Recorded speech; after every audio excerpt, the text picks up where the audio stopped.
Welcome back to What Arty Noobs with General Disturbance. This is the KV-1, it's the Tier 5 Soviet heavy tank.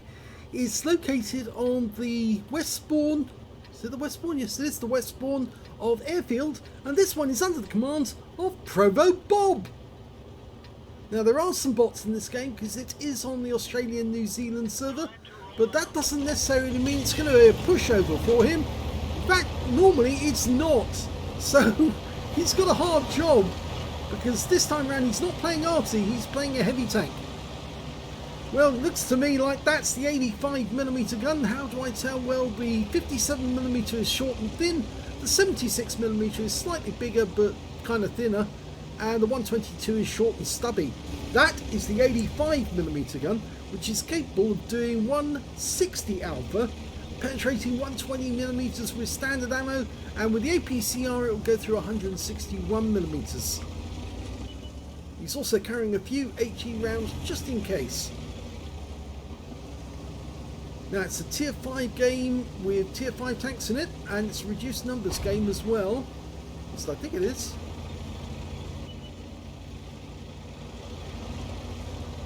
Maybe I'm wrong. I think that is 15 actually. Yes, it is a 15 number. I got it wrong. It is a standard game, but there are bots. Okay, now, which side does he go? Does he go to the other side? The Covenanter is taking fire. And we spotted there's a T-67 on a sniping nest. Oh, that A-20 went straight through the field of fire, and I wasn't ready for it. And he's got a fire. He set the guy alight. And now he's out the game. Back in the garage. Standard reload is 4.79 seconds. He's got 4.13. I think he just saw an M10 up on that height. So not just a T67 up there, but there's an M10 RBFM, and as you know, M10 RBFMs have the 76mm gun, which means they can do, well, 115 alpha with each shot, and they've got a fast reload, which makes them quite deadly.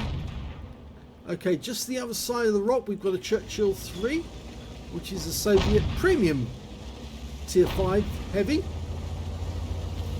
and we think there's a Leopard over there as well. Okay, he might just attempt to poke round the corner, see if he's spotted, and if he does, pull back. Okay, yes, he is spotted. So the T-67 is watching this pass, which means that it's very difficult for him to go around that corner without taking quite a few hits from those tank destroyers up on the cliff behind the enemy. So he's going to have to be careful how he does this. We've got some support off to our left, an M10 RBFM and an AMX CLC Biz, and I think he's going to go around this corner to try and get that Churchill 3 who's just moved up. Okay, he is spotted, so there is somebody up there watching us, but he might not have been able to get a shot in. Okay, it's the Leopard in front of us. The Churchill 3's gone around the corner.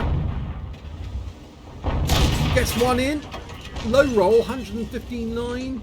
That guy's got the 3cm.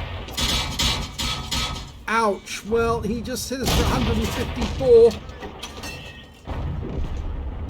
And he's out the game. Unfortunately, the Churchill 3's gone around the corner and he's just killed our chappie. And there he is. Hello. Can we get around him? Yep. Low roll into his rear. But I think he's going after the Covenanter now. And just around the corner we got another Churchill. But it's not a Churchill 3. It's a Churchill 1. The trouble is he's got backup. He's got the M10 RBFM and the T-67 behind him. And although our teammates are indicating let's go after that one, I don't think we want to really, because we'll be facing 3 guns at the same time. So he's kind of advanced himself here. If he goes around the corner he will take fire, and if he tries to go after the Churchill 3 they'll shoot him in the rear as well. I kind of get the feeling he wants to return back where he came from and deal with that Churchill 3 by going back round this route. It means he might be exposed to fire. Ouch. And again, 2 hits from the M10 RBFM. He's lost 208 hit points, but It could have been worse. It could have had 2 rounds from the T67 as well. He just wants to kill that Churchill 3, get him out of the game quick. There he is. Gets his first one in.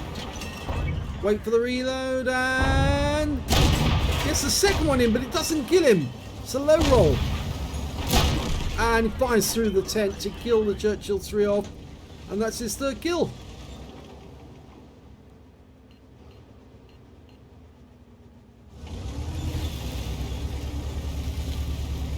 Right, now how are we going to deal with this? He can't really go around directly straight towards the M10RBFM or the Churchill for that matter. They will do severe damage to him. And you can see there's some enemies on Temple Mount, so he might want to go up into the pocket here and see if he can actually help them by shooting across the gap. But he might get fired on as he's going through here.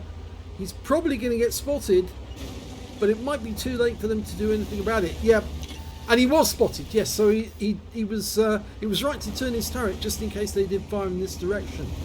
Okay, we've got a T50 and a Leopard. Takes the Leopard out with 1 shot, so that's useful. That's 4 kills.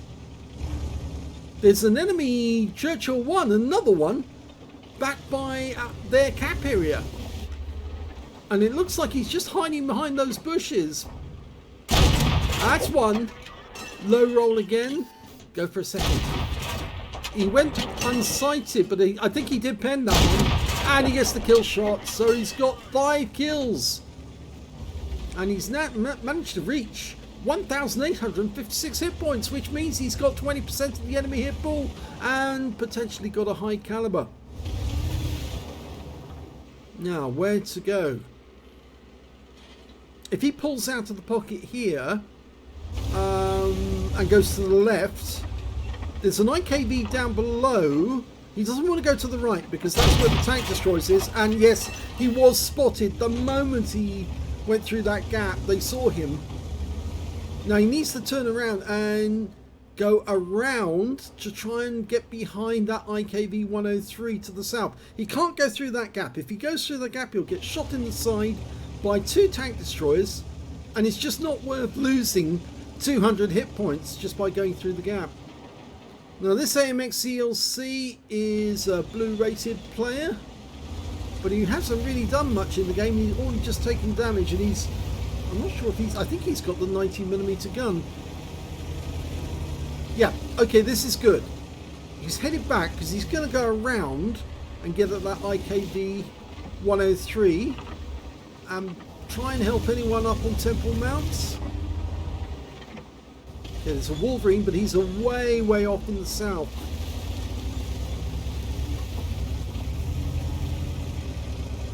Now, is he just around the corner? There he is! Okay, right. Try and come up behind him. He might be ready for us. He might be wondering where we've gone. He might not see us, but we'll see any second. If he's looking our way, we're going to take a shot. If he's not looking our way, then we'll easily get him. And he's not looking our way! So that's 1 round into the rear. Get a kill shot. Yes! That's the Top Gun. I think he's further cemented his chance of getting the high caliber. Now, where next? Oh, the Churchill 1, who was behind the rock, he's actually come down south, and he's just around the corner. First round doesn't go through. Okay, second one does. Try and aim for the weak spots. Yeah, don't aim for the tracks, whatever you do, because that's what they use to absorb shells. That one was blocked by the tracks. Tries to go to the top armor, gets that one in, and the Churchill 1 finishes him off. Yeah, you can see that top armor on the Churchill 1 is fairly weak, and so it's easy to punch through with an 85mm round. Now I think we might follow the action here. Churchill 1.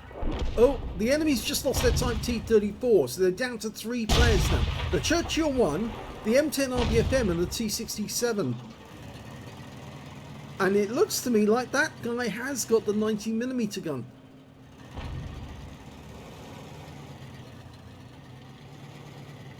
Now, what are you going to do next? This guy doesn't seem to be very helpful. All he seems to have done is lost hit points. I think he went through the pass over there and he actually got hit by the tank destroyers, which of course ProvoBob avoided doing because of course he went around to specifically avoid that. And well, if he goes up that route again, they might try to shoot at him as he pops through. Well, we didn't see any shells go through the pass. And it looks like the AT2 and is headed towards the enemy cap. We don't know where the enemy Churchill 1's gone. Oh, I've just noticed where the AMX CLC went up. He's gone into the pocket to see if he can spot the Churchill 1 and he's found him. Unfortunately, we lose the VK3001H because the Churchill 1 kills him. But we can see the Churchill 1's down to the last few hit points. And that AMX CLC could easily kill him if he can spot him. Okay, the M10 RBFM's gone over to the cap, so we'll quickly get over there, see what's going on. The AT2 and the T1 Heavy have arrived. And I think they're going after the M10.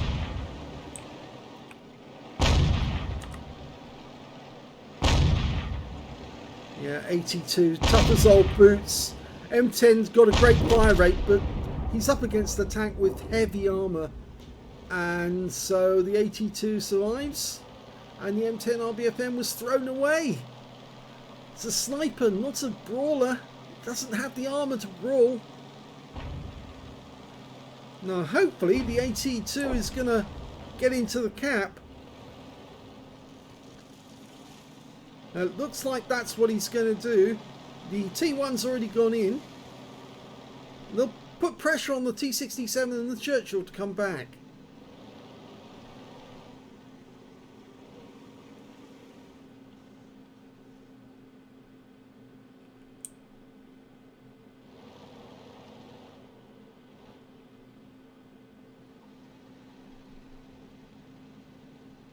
As far as we can see, the T67 was last seen up near those heights where the M10 RBFM was originally. And the AMX CLC is looking for him. I think he did kill our T67 over there as well. AT2's moving behind the buildings to stop the Churchill from getting a clean shot. The T1 Heavy's found the T67. He looks like he was coming back for a reset. And so, yes, basically he has reset the cap himself already. It was almost about to cap out. But the T1 Heavy wants the final kill. And so it looks like the action is going to be going on over here.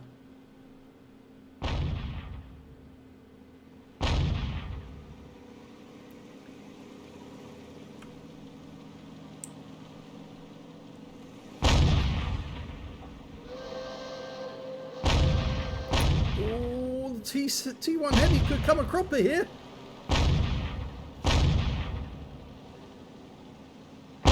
Oh dear me.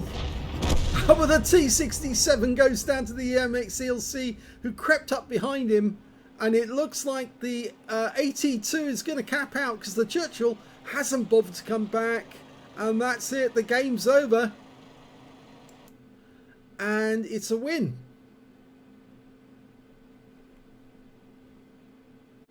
Here's the end of battle stats, and that was the first class tanker for ProvoBob in the KV-1. He managed to get a fire for effect for doing more damage than the hit points to his own vehicle, a bruiser medal for getting at least 5 critical hits. He got 7.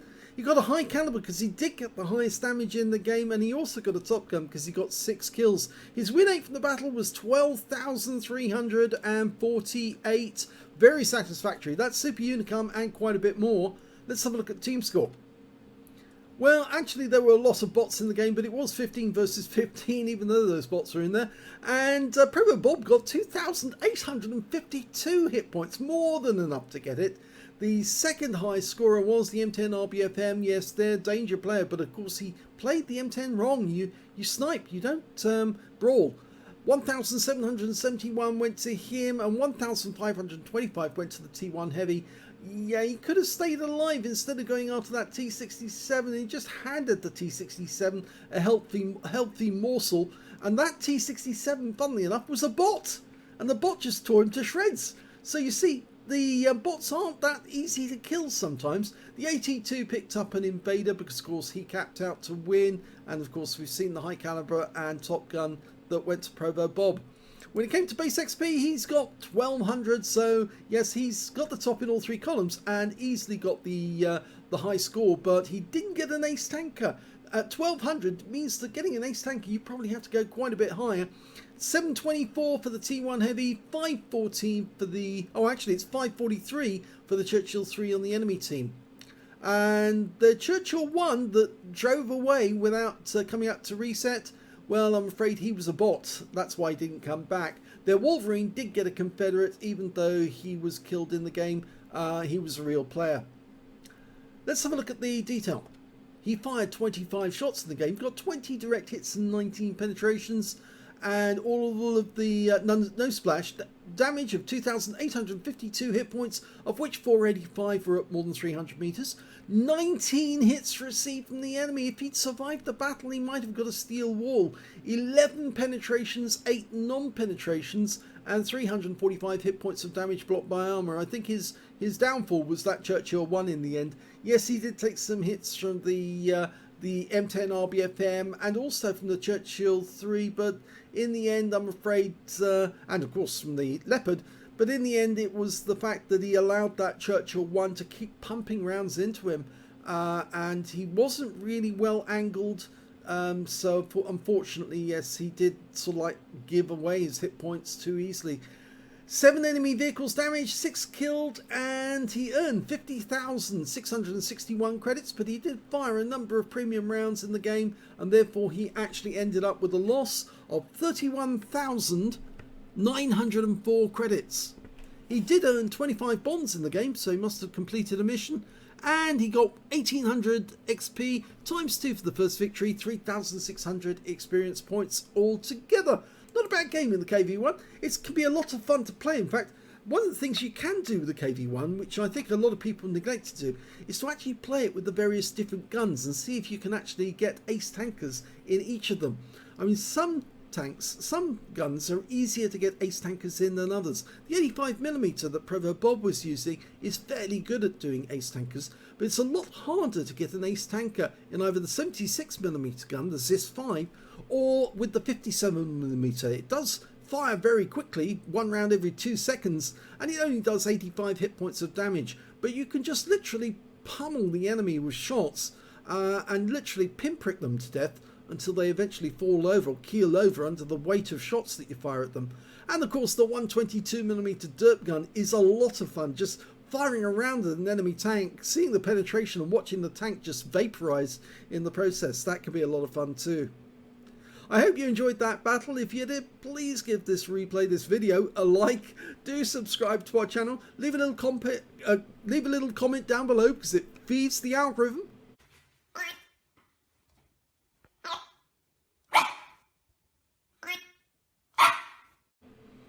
And of course, please do let other people know that our channel exists and that we've got a sister channel called The General, where you can watch really great replays without any commentary whatsoever. They make good lunchtime fillers. If you want to see some absolutely brilliant gameplay, then each of these battles is probably no more than 12 to 15 minutes. So if you've got a break and you want to see a good battle, it's well worth watching them. You're not going to be strung out watching a whole long video that's taking, what, half an hour or an hour's time to watch. You can just watch a 15 or 10 minute battle and it's all over. Thanks for watching.